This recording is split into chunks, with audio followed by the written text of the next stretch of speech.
Season 4 of News Over Noise kicks off in January, but we're too excited to wait. So we're sharing the first 2 episodes early. Consider it a sneak peek at what's to come. An Australian high school teacher recently ran a simple experiment. She showed her students 2 short videos, one real and one generated by artificial intelligence, and asked them to tell which was which. By the end of the exercise, a third of the class had confidently called the fake one real. Another third thought the real video was AI generated. The teacher paused and said, "If you're this unsure here, imagine how unsure you'll be online." That moment captures where we are right now, not just with deepfakes or misinformation, but with the daily struggle to trust what we see, read, and share. Artificial intelligence can help journalists and educators verify facts and spot falsehoods. It can also flood our feeds with convincing fakes that make us question everything.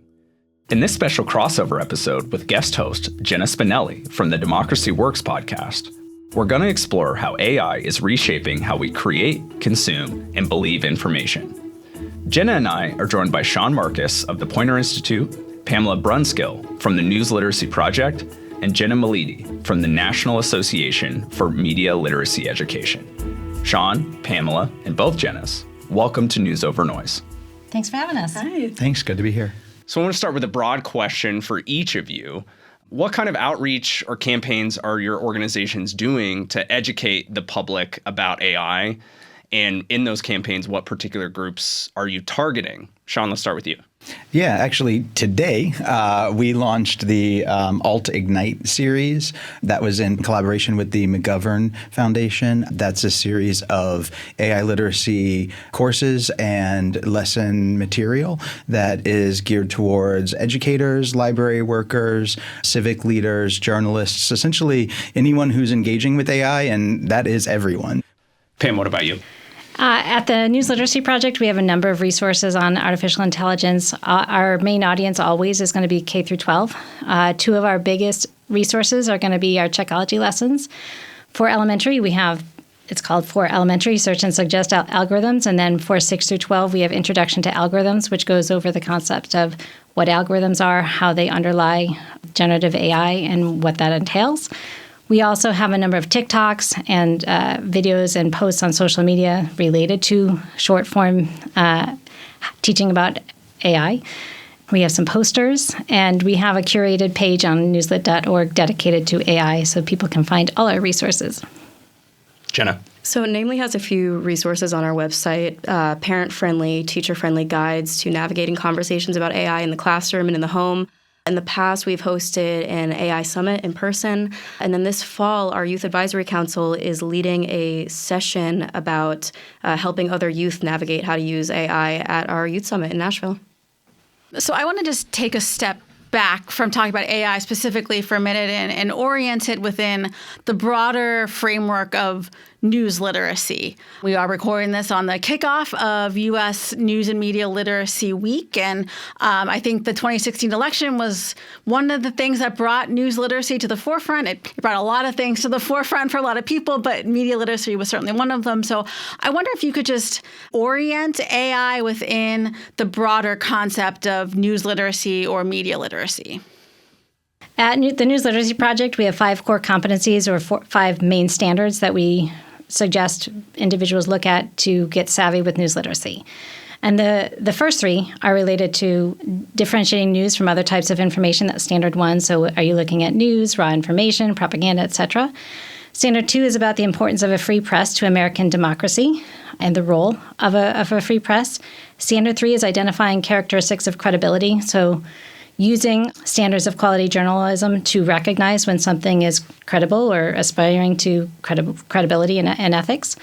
And standards 4 and 5 is really when we get into AI. And that's really important to recognize because you're not really going to have a solid understanding of AI if you don't have the foundation of recognizing what news is in relation to others, the importance of it, and signs of credibility. So standard 4 is about verifying, analyzing information, recognizing when something is a piece of misinformation, which AI is a form of misinformation. And then standard 5 is about civic participation. So it's using the knowledge and skills you gain from standards 1 through 4 and applying it. What is your responsibility and role in the world in relation to AI? So let's say you recognize this piece of content on your feed is AI generated. What are you going to do about it? Are you going to spread it, or are you going to call it out? What is it you think you should be doing?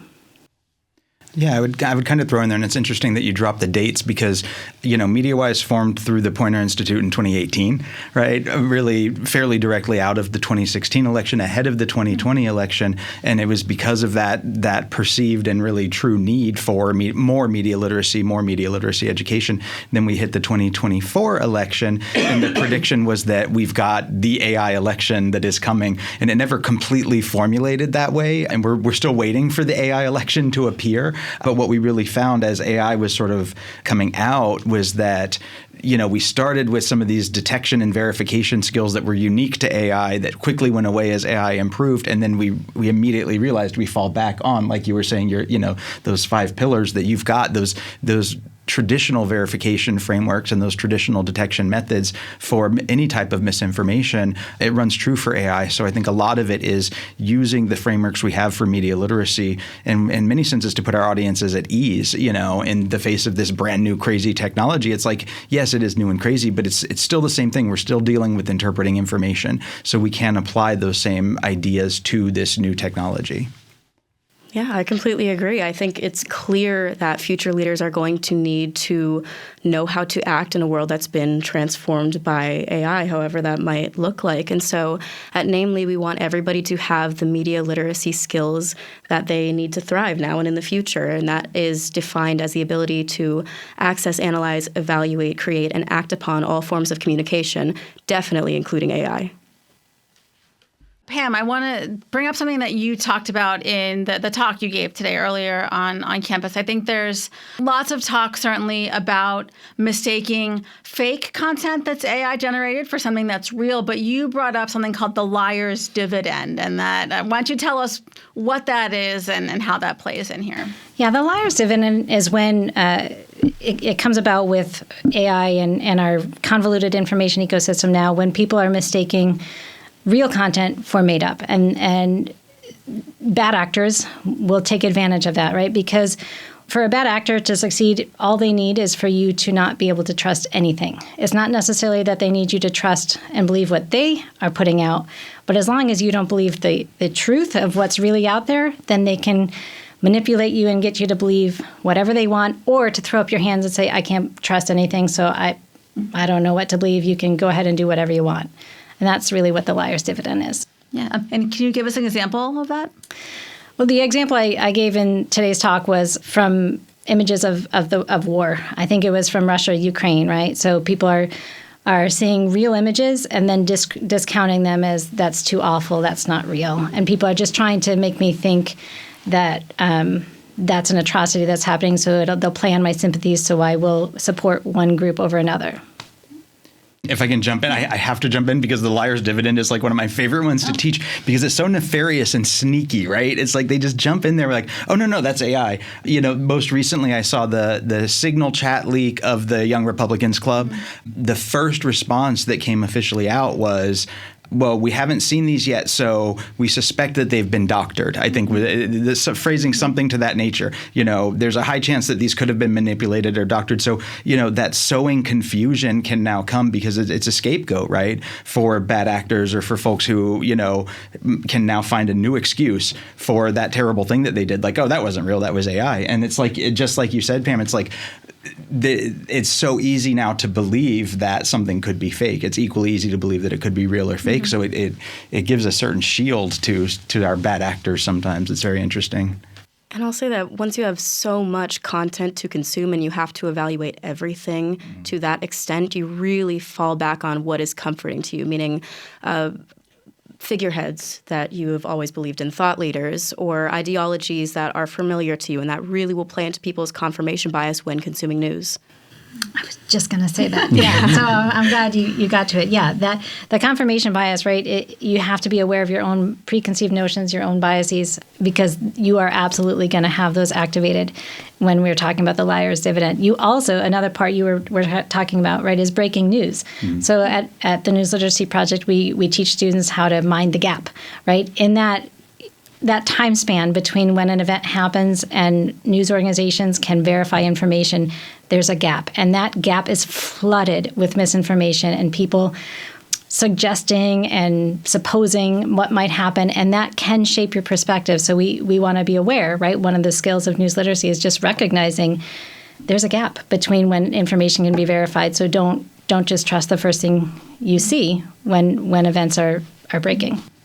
And I'll jump in if I can, and that's where the AI literacy layers in on top of it, because we look at something like Grok, an AI tool like Grok, where, during the Charlie Kirk shooting, you had so many retweets of Grok responses to what was going on in that situation, but it was moving so fast, whether Grok was using reliable sources or not, those reliable sources were still speculating, filling in the gap. And so we saw a flood of misinformation coming out, then getting verified and reinforced by users who were using Grok, an AI tool, as a verification method for this breaking news.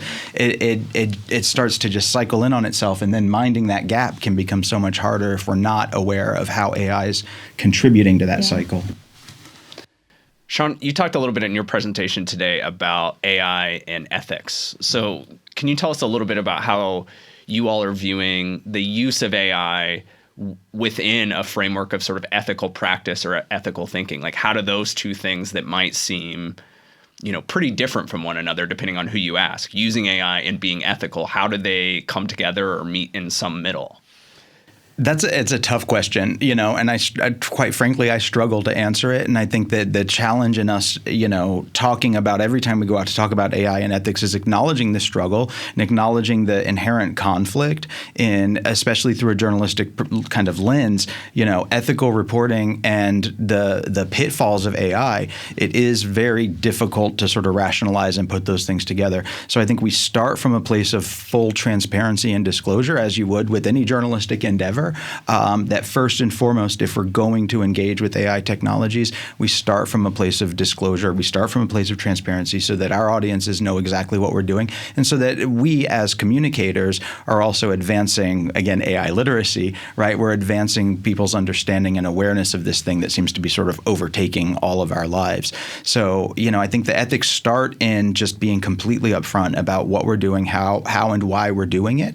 And on the flip side of that, I think the ethical obligation for journalists is to continue to report on AI technology, to continue to hold tech companies accountable for the decisions that they're making and the potential problems that we're having.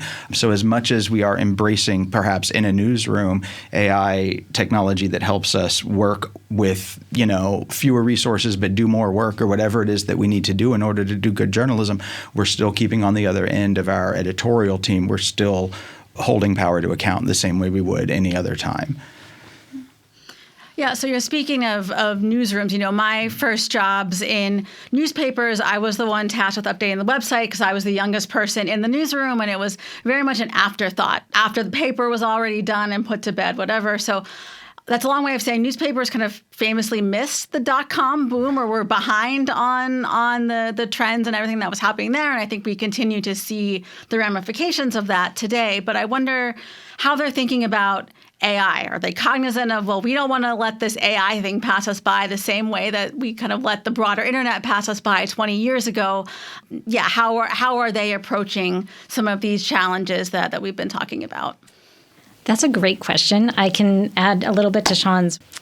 So several news organizations have signed agreements with AI services, right? So that, AI is trained on the internet, and they can either go and get training data and then not pay organizations, or they can, try to not train them on that, and then they're going to get trained on slop and not necessarily so credible information. So some news organizations have opted to sign agreements that they will get paid a certain amount, and then the AI can get trained on their information. Other news organizations, I'm thinking back to an article, it was probably 2.5 years ago now with CNET, where they had a whole bunch of articles that were just written by AI and didn't disclose, to your point about transparency, and somebody found out and they're like, this is awful. And so then they had to go through, and that was a big discussion in the news world of, okay, we need to make sure whenever we use AI, we disclose it. And that has pretty much become a standard now, I think, for standards-based news organizations, is that they will disclose when they're using AI. And I think it's perfectly acceptable to use AI to summarize, sports scores, things like that, right? But in terms of reporting, you're still going to need people to do that job. How would you all evaluate the way that the popular press is actually covering AI, whether that means, its adoption within the public? A few folks in their presentations today sort of talked about potential environmental impacts related to the use of AI on, the electrical grid, on water, those sort of things. So how do you feel like the general, popular news infrastructure is doing at informing the public about what AI is, some of the potential strengths and weaknesses? Jenna, you have any thoughts on that? In terms of pop culture, in terms of news organizations? In terms of, mainstream popular news organizations, the New York Times, CNN, the Washington Post, et cetera, how do you feel like they're covering AI? Well, I know that I've seen a few big news organizations get in trouble for using AI artwork instead of work from photojournalists that they definitely have the resources to in reporting their news stories. And I do think it does a disservice to take the humanity out of reporting on politics when you use AI to mimic real human suffering, especially in wartime photos and especially about photos about natural disasters. Pam, do you have anything there as far as how you feel like as an educator this is working? Well, just to go back to your original question you just asked, Jenna, if I could hit to that first. So standards-based news organizations, right, are going to make sure that they're verifying the images are accurate, and they're going to use photographs taken by photojournalists. And if they are using AI, they say it, and there's got to be a reason for it. I'm trying to think of an actual example from a standards-based news organization, and I can't off the top of my head where they claimed it was a photojournalist image and not AI, but maybe after we can talk about that.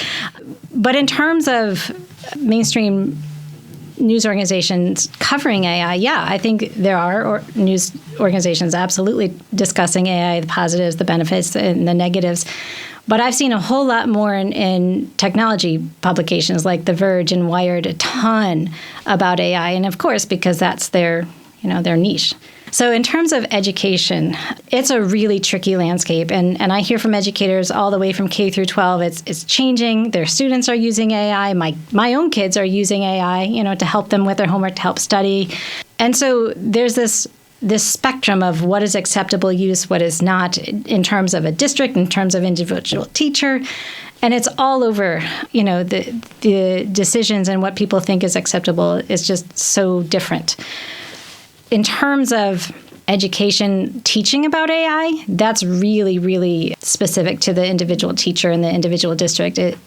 I'm in a few different social media pages, right, where educators talk about, how do I do this? Can I use AI to help me create a PowerPoint? And so like, here you go, use this. And so teachers are using it to write lesson plans, to create slide decks, to help lessen their workload. So I've heard some teachers use it for give feedback to students. Not all, right? Some people will say, no, I'm not okay with that. And then in terms of teaching students about AI, only some educators feel confident and comfortable doing that. And I'd say majority are not. I do see a lot of fear-mongering about AI in the news, especially with huge national news outlets. And I think it's because it makes a flashy headline. They're out there to get engagement. And so pushing the fearful perspective on AI, trying to get people to worry about what is AI going to do to our kids, that sells news stories at a time where news is struggling. And so I think at Namely, we really try and create a more balanced perspective of looking at AI as you would any sort of technology, where there are uses and gratifications that are positive for people and there are ways to abuse AI. So, Sean, you and I were talking earlier about content creators. And up to this point in this conversation, we've been talking about news organizations, right? So can you just talk a little bit about, since we are seeing more and more journalists leaving news organizations to strike out on their own, as well as others who have been on their own in the content creation space the whole time, just talk about how some of these rules are different or not, or sort of what the state of play is for news content creators. Yeah, and that was a big push with one of the previous pieces that we did, Poynter wide on talking about AI. We were very intentional about developing material that was specific for content creators and training, disclosure, detection, those types of things, because it is a slightly different landscape. Not even slight, it's an extremely different landscape, right? I don't want to necessarily use the Wild West kind of term, but at the same time, the guardrails are off in many ways. If you're an independent individual content creator, news content creator, whose guiding star do you follow? It's really up to that individual creator to set the tone, to set their own ethical standards. So this is where we would always hope that there would be transparency in what they're doing, that they're taking you along the journey of, this is how I'm using AI, this is what I'm doing with it. If we're not seeing that, but we suspect that there is, a whole lot of AI use going on with the content that they're creating, then it's a red flag in terms of the reliability as a creator. So it's difficult because it's just scattered in so many ways. There is not that I'm aware of a content creator's handbook for doing good journalism and doing good reporting. They don't have the SPJ's code of ethics that they necessarily have to follow. Not to say that there aren't individual news creators out there that are applying those ethical standards, but essentially we lose those checks and balances and verifications of an editor and a flow and all of those kinds of things, which again is typical with AI or without. But when AI comes into the mix, we have that problem of not only needing to trust that individual creator for essentially taking them at their word, but we also need to be able to trust their judgment in terms of how they're interacting with the content and material. So I think it adds yet another complicated layer to the content creator question, if you will, of being news reporters. If I can follow up on that, it does seem like we're in a situation where, as you've said with a couple different examples, like potentially calling it a Wild West, we're at a transformative moment, maybe to put a little bit more neutral, and different entities within the news or the content industry are using AI and people are talking about it, and there's a sense of distrust or skepticism about what things are real and what things are not real. In your planning at your various organizations, is there a concern that this is going to create so much distrust of news and journalism or content creators who use AI or talk about AI, that by the time there are more guardrails or there is more infrastructure to help us kind of know what is real and what's not, that we're kind of not going to be able to get to a point where people do trust anymore, like what they're seeing flat out, right? That like this is going to go on even for a few years to a point where for a long period of time, there's no sense of trust of what we're seeing online just because we can't figure it out fast enough. Pam, what do you think? Oh, I think wholeheartedly people can determine what information is credible or not and navigate this information landscape. Yeah, AI is making our feeds get filled with a whole bunch of slop, right? But that doesn't mean we can't tell what is credible and what is not. It's recognizing those 5 core standards, right? Are you looking at news or are you looking at something else? Because if it's something else, if it's meant to entertain you, fine. But if you're looking at news, there's certain things you want to be looking for, right? As Sean said, you want transparency, you want accuracy, you want reliability, you want context. These are all things that you would be looking for. And if it's a content creator or a media organization, these entities, these points will still be in place. You mentioned Society for Professional Journalists. They have a code of ethics. Most, if not all, standards-based news organizations follow some form of the SPJ ethics code. And so if you're looking at a standards-based news organization, they have their ethics code on their website, or you can call and find out what they are. And if they don't live up to those standards, you can call them out on it. And they will have to make corrections if they make mistakes, right? And if a journalist or reporter makes a mistake, they have to issue corrections. If it's egregious, they can lose their jobs. That doesn't happen for a content creator. And so when we're looking at our feeds mixed with, a standards-based news organization post, a content creator post, a friend's post, right, all intermingled, we have to start by recognizing, first of all, what am I looking at? Who's posting it? How credible is that source? And then we can get into the points of, is there a watermark that says it is AI generated? And are there hashtags that gives us a little more content? And if it's about a breaking news event, right, then standards-based news organization and other organizations will be covering it. We can do some lateral reading, go find a new search and read more about it. Yeah, I think it's really easy, especially as somebody who really wants to keep up to date with the news, to fall into that nihilistic, cynical perspective. But we're really not as helpless in this quest for the truth as it sometimes feels like. There are so many strategies for reducing the noise and limiting your active news consumption to sources that you have researched and trusted, and just ways to take care of your mental health that can really aid in making news consumption a lot more beneficial for you. And picking up on that, John, I want to talk about news avoidance. That you are, for folks who can't see, you are the youngest person in this room by 15 years, I want to say, at least. And so talk about, what you just said, right? Seeking out news sources that you research and that you trust. Like, that is easier said than done, especially for folks in your generation who have come of age in the news environment over the past decade or so. So talk about how you get folks to do that, whether it's in, your personal life or some of I know you work with a lot of high school students at Namely, like what are some of the strategies you use that maybe our listeners can adopt for the younger people in their lives? I do. So from a digital native perspective who works with a lot of other digital natives, which if you don't know, it just means you've grown up with the internet. It really is about mental health and well-being first, because a lot of young people will hear the words politics or news and they will shut down immediately.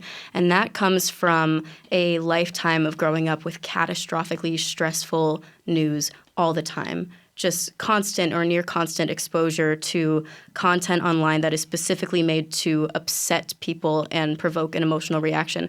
So naturally, what are you going to do if every single time you try to consume news, you get so stressed out, you can't function? You're going to shut down. You're going to become desensitized to the things that you see or hear, to violent imagery, human things that would normally provoke a reaction. They have to get more extreme just to get that same reaction.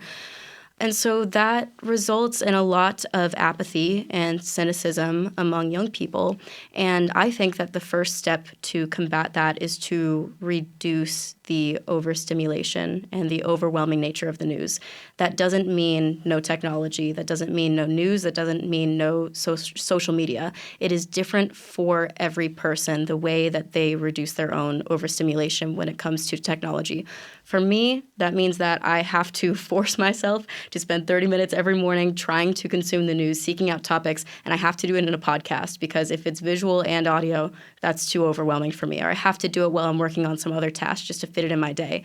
That's what works for me. But what I have been seeing among young people a lot is a tiredness when it comes to consuming information online. They don't go to traditional news sources as much as older generations, because they're looking for escapism. They're looking for entertainment, which means that they turn to social media, which then will coincidentally give them political content that they weren't even expecting to see. And so that ends up being their only news consumption. They're news avoidant, and then the only pieces of news that they're getting are stressful, algorithmically optimized bits and pieces of news.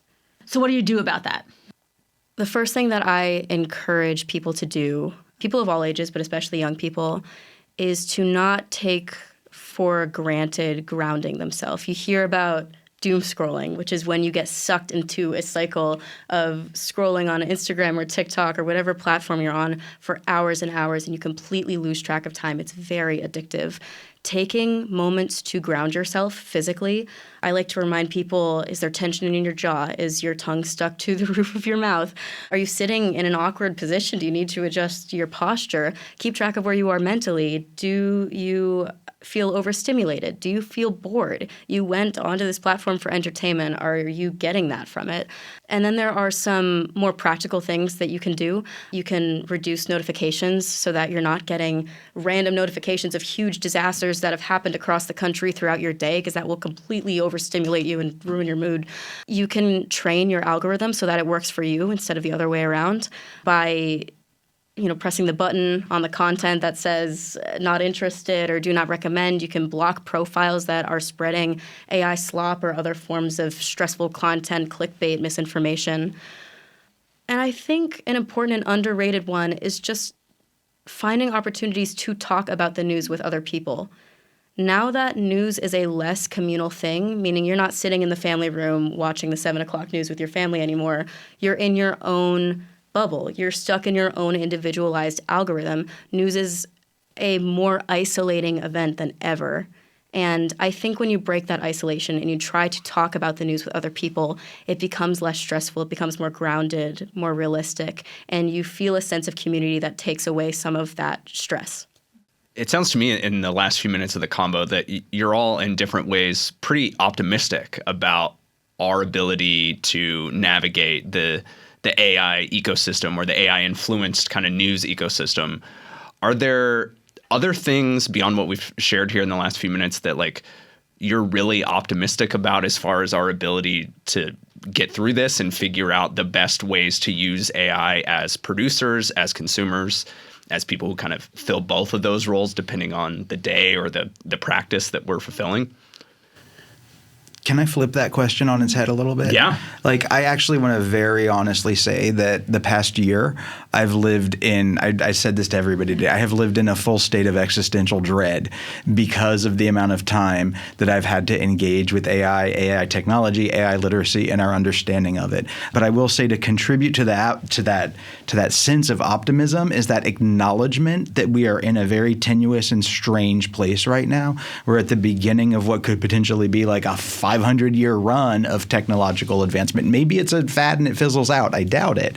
But acknowledging the fact that, we have a lot of discomfort, we have a lot of unknowns, we have a lot of really shaky, weird stuff, for lack of a better way to say it, going around right now with AI. When we engage with it, most of us are sitting in a spot where, for students, it's like, ooh, am I cheating? Am I not cheating? Nobody has defined those lines for me yet because those lines are not defined. So they're sitting with the angst of should I be doing this? Should I not be doing this? Reporters are sitting with the angst of, how is this impacting my credibility? I mean, anybody who's engaging with it, which, like I said before, is everybody at this point, is sitting with some level of angst about it. I think that once we sort of open that box up and discuss and acknowledge the fact that this is equal parts exhilarating and dreadful, and we continue to drill down on both those sides of that road, I think that helps us to feel at least a little bit more balanced. We've got our sea legs on a really rocky boat, if you will. So I think there's really an element to just leaning into the uncertainty and the discomfort of it, not necessarily and accepting it and being okay with it, but just accepting the fact that, this is a weird time right now for technology and communication, and we have to, collectively acknowledge that. I had one thought while you were speaking, which is individually, right? We all have our own agency, things we can do, but we also have a more collective ability to shape AI and AI policies. So if we are more as a society, I don't know about government intervention. I haven't figured out my thoughts on that yet. But if we can collectively advocate for incentivizing credible information and labels on AI, right, and specifics that we would want our social media companies to put out for us, right? And if we collectively advocate for that and incentivize not necessarily regulation, but expectations for AI that will, prioritize your credible content and deprioritize misinformation so that we get good stuff at the top of our feeds. And collectively we ask for the not so polarizing emotional content, because otherwise we're just going to keep getting fed it because we know that keeps us on longer, but we have agency as a society that we can ask for something else. Yeah, so Younger people, I've found, do not share the same dread or alarmist sentiments about AI that many other people do. And I think that's just because for us, it's kind of just another convenient tool. It's a fact of life. It's something that we don't take very seriously. You know, we've got that cynicism, that dark sense of humor. We use it to make memes.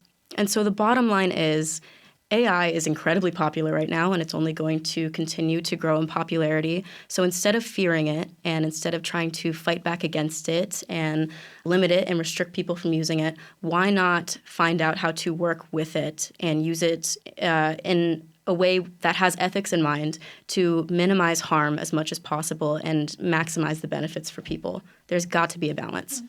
So I'm going to take us on a brief detour into the world of democracy that I inhabit and tell you about something called a dummy mander, which is in the world of gerrymandering, where I just learned this term like 2 episodes ago on our show, where you gerrymander something so much that it doesn't work anymore. The district just becomes too sliced and diced, and voters don't behave the way that the models think they would. So I think there might be something similar or potentially similar happening with AI, where, you know, you're applying for a job and you have the, you know, AI-generated resume interacting with the AI recruiter and all of these things, right? So I guess what are some of the ways that AI could implode in on itself, and how likely do you think it is that might happen? I mean, I can kind of jump in on that. I think that, you know, the example of the AI bot evaluating the AI bot's resume is a really good example of that type of interaction that we can see happening. And we can see on social media, you know, a bot responding to a bot's post. Like, eventually the humans who are consuming it are going to catch on. And it's kind of like you said, Pam, like collectively, we're all going to jump in and say, like, okay, this flood is enough, you know. So really, to put it all together to answer that question, it's that, you know, that optimism of what AI can do to help and to do great things in the future. We hope that that's sort of the baby we save with the bathwater we throw out of, like, the social media bots that are flying around, you know. But I could definitely see if, you know, the push for AI is fully unregulated, whether that's government regulation, whether that's some kind of tech alliance regulation, something of that nature. I think that can be a really huge contributing factor to just this freewheeling overuse of unethical practice that then eventually, the people will rise up and say enough is enough. We're tired of watching bots bicker with bots. It's just becomes absolutely silly. I think there's some potential for that. I don't know. Like I say, it's tough to predict the future, and I also want to kind of throw in that idea of, like, you know, I think when we say the future, we tend to think 20 years down the road, 30 years down the road, but the future is a big wide open space. You know, everybody just like gives me so much grief over it, but I always use that sort of printing press period of, like, you know, the printing press ruled for a good 500 years before technology came in. So we're talking about being somebody who was around like 1495 to 1505, trying to predict what 1978 was going to look like. You know, we're in the 1495 to 1505 range. We have no idea what that, 400, 300 years down the road is going to look like. So I think there's a temperance we have to apply in determining whether it's going to implode, explode, whatever, because in the next 20, 30 years, it'll do whatever it does, and then 100 years will pass, you know? Yeah, I think why not use that to our advantage? I do think AI, and especially AI slop, is kind of accelerating internet fatigue or social media fatigue. There's a meme that's like, that's enough internet for today. And it always comes after you've seen some sort of horrific amalgamation of AI slop. And so if that's what it takes to stop us in our doom scrolling cycle, to lessen addictive tendencies that we might have with social media or other forms of media, why not? Why not use that as an excuse to take a break? And I also want to add that it is a kind of crazy and cool concept to think about the dead internet theory of a majority of the internet just being bot activity. And while I do think that has potential to be the end of some social media sites that could be overrun with AI and bots, I will say I don't share the fear that some people have that AI will replace people widespread in across multiple job markets. Of course, with any emerging technology, some jobs will become outdated, but I tend to think of it as more a lawyer will not be replaced with AI, but a lawyer who uses AI might replace a lawyer who does not use AI. I'm really torn on this one. I am optimistic that we can navigate the information environment, but in terms of the future, there's always so much unknown, things that can happen, right, can change the trajectory. But when I listen to the experts, the people who are really studying AI, I want to say like almost all of them are really doomsdayers. And so that scares me. But I hold back to this is where we are right now. It doesn't mean we're going to get to that doomsday scenario. So we have to take our part and speak up with what we think the ethics of AI should be and follow suit and use AI responsibly. I think that's a great place to leave it. Sean, Pam, Jenna, thank you all. Thank you. Thank you. so It was great much. being here. So, Cory, that was really interesting. And as a fly on the wall to this conversation, watching all these people who are working in similar spaces talk about similar issues has been really enlightening to me. So, what was that like? You know, how are you thinking about it? Yeah, I think what was really fascinating in hearing them talk about the various issues that they're encountering and that their various organizations are thinking about as far as how to serve the public is just a really obvious central tension that, you know, the development of generative AI and its influence on mis and disinformation is so significant that it is really easy and, you know, to be pretty depressed about the ecosystem and our ability individually and sort of collectively to navigate through this transitional, complicated period. And they all sort of reflected, I think, different moments of, you know, being pretty bummed out about their research and their work, Sean most notably. But then I think they all also underline some potential reasons for optimism, whether that, you know, is building out some of the products and the initiatives that they're working on to help people feel more confident in their ability to navigate AI, or just a sense that, you know, we don't necessarily have to buy into the significant, you know, Wall Street bubble investment, you know, enabled hype about AI's encroachment to every part of our lives. But that central tension is so obvious, right? That we're in this really complicated time, and there are a lot of different ways to think about this, some potentially really, you know, negative and bleak, and some, you know, potentially optimistic. What did you think as a third party fly on the wall? I'm always thinking about not just the spread of bad information and things like that, but also like what the act of communicating does in terms of our ritual sense, right? And one of the things that I think about with AI is just that how by getting people to use it, they're getting people to treat this like some kind of a God source, right? You have a question, ask AI, and the more that people do that, the more that feedback loop gets constructed, and the less that people are doing information searching the way they used to. So I think that what that leads me to think about is that skepticism that is kind of pouring out now as people are dealing with the hallucinations and all the problems of AI might kind of short circuit that feedback loop a little bit, so that people will start, you know, somewhere else as opposed to starting with AI and, you know, kind of exacerbating the problem. That's it for this episode of News Over Noise. Our guests were Sean Marcus from the Poynter Institute, Pamela Brunskill from the News Literacy Project, and Jenna Meleedy from the National Association for Media Literacy Education. To learn more, visit newsovernoise.org. I'm Cory Barker. Until next time, stay well and well-informed. News Over Noise is produced by the Penn State Donald P. Bellisario College of Communications and WPSU. This program has been funded by the Office of the Executive Vice President and Provost at Penn State and is part of the Penn State News Literacy Initiative.